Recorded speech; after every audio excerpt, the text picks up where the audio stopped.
Buenos días, este es el trabajo de Historia del Derecho, Edad Media, por Bernal Beatriz 2016, Historia del Derecho de la Universidad Iberoamericana, presentado por Lorena Quintana Fonseca y José Lozano Bonilla. El derecho en la antigua Grecia. Observaciones preliminares: la cultura grecia, romana, judea y cristiana, pensamiento filosófico, pensamiento jurídico, pensamiento político. Contribuciones de la antigua Grecia al derecho: conceptualización filosófica en justicia, inclusión de regímenes constitucionales democráticos, Atenas, consideración del derecho como una organización social. El derecho en Esparta. Esparta es un estado ubicado en Peloponeso, organización sociopolítica se remonta al año 700 a.C., actividad económica, agricultura comunal y en militarismo. Algunas de las características son las normas, las leyes de Licurgo no solo regulaban el gobierno, sino también aspectos de la vida diaria de los ciudadanos. Se establecían normas para la conducta y vestimenta de las mujeres.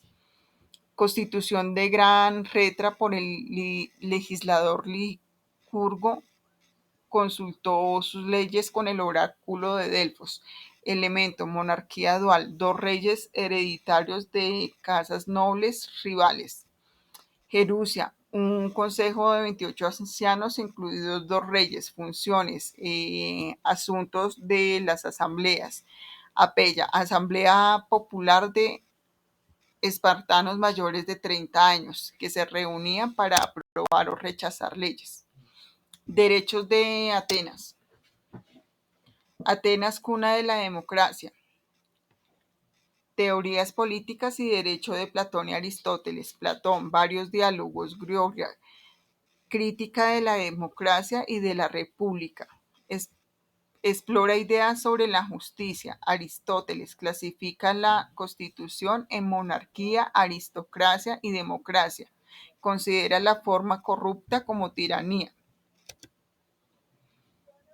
Inicio ateniense, compuesta por 4 tribus, divididas entre hombres libres y esclavos, gobernada por rey vitalicio, un magistrado anual y 2 arcones militares, supervisada por consejo aeropago y una comisión especial y que velaba por la legalidad. Legislador Draco, siglo VII a.C., redactó el primer código escrito de Atenas, código muy severo por castigar delitos menores con la muerte. Elección de Solón, 594 a.C., reformó la constitución de Atenas, derogó muchas de las leyes de Draco. Clístenes, 508 a.C., reorganizó las tribus de Atenas. Estableció el Consejo de los 500, representantes de todas las tribus. Efialtes, 460 a.C., recortó el poder de Areópago. Reforzó los poderes de la asamblea y los tribunales populares. Pericles alcanza su apogeo en el poder democrático. Constitución de Atenas, compuesta por una magistratura, diversos tipos de magistrados, un consejo de los 500. Derecho privado. Existían leyes que regulaban el matrimonio, la dote y la herencia. En el ámbito penal, el juicio de los delitos eran públicos. Capítulo 4. Beatriz nos dice en el capítulo 4 sobre la primera vida del derecho romano, en donde, en sus observaciones preliminares, primero nos dice que no fue un sistema estático, sino que evolucionó a lo largo del tiempo según las necesidades de la sociedad. En estos casos citamos 2 ejemplos, como es en el contrato de compraventa, que pasó en la época arcaica al periodo clásico como consentimiento de las partes. También encontramos, en segundo lugar, que es importante estudiar el derecho romano desde perspectiva histórica que sigue siendo relevante para los abogados contemporáneos. Tercero, el estudio del derecho romano se organiza en periodos, pues permite una visión clara a la evolución de sus fuentes y características del tiempo. Cuarto, el derecho humano no solo se desarrolla en el Imperio Romano del Occidente, sino que también en el Imperio Romano del Oriente. Dualidades entre el derecho y religión. Encontramos aquí ius y fas. El ius infiere al derecho objetivo y subjetivo, es decir, a las normas jurídicas y a la facultad de actuar conforme a las mismas. El fas es el derecho religioso arcaico regulado por los pontífices. El justitia y aesquitas. La justicia, es decir, justitia, es dar a cada quien lo suyo, según Ulpiano. En el caso de la equidad, equita es la adecuación entre la norma y el caso concreto, corrigiendo la rigidez de la ley. El ius publicum y ius privatum, el derecho público regula la organización del Estado y el interés general, mientras que el derecho privado se refiere a la utilidad de los particulares. El ius civil y el ius honorarium es el derecho civil, era el derecho de los ciudadanos romanos. El derecho honorario fue creado por los magistrados pretoritos para hacer el sistema más equitativo, complementando el derecho civil. El ius scriptum y el ius non scriptum, el derecho escrito influye en las fuentes formales del derecho, mientras que el derecho no escrito se refiere a la costumbre. El ius comune y el ius singular, el derecho común es el general y abstracto, aplicable a muchos casos, mientras que el derecho singular se refiere a normas específicas para situaciones concretas. El iura y leyes, la, la distinción entre iura son las interpretaciones del derecho hechas por los jurisconsultos y leyes promulgadas por el emperador. Derechos específicos. Ius civil. El derecho propio de los ciudadanos romanos en cuanto a lo civil. El ius gentium, el derecho de gentes que fue adoptado por Roma y aplicable a los pueblos conquistados. El ius natural hace referencia al derecho natural, a lo que aplica la naturaleza, aplicable a todos los seres humanos, obviamente. Preceptos fundamentales del derecho humano. Según Ulpiano, los principios básicos eran vivir honestamente y no hacerle daño a nadie y dar a cada uno pues lo que le corresponde, lo que se merece, lo que es suyo. Fuentes del derecho romano. Costumbre jurídica. La conducta repetida de generación en generación que se convierte en norma. Ley rogada.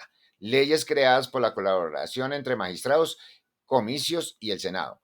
Plebiscitos. Decisiones legislativas tomadas por la asamblea de los plebeyos. Edicto de magistrados, normas procesales creadas por magistrados con poder para dictar disposiciones judiciales. Senado consultos, disposiciones del Senado obligatorias para todos.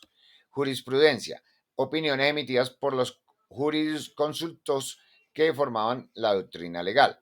Constituciones imperiales, normas dictadas por el emperador con fuerza de ley, que incluían edictos, decretos, recritos y mandatos.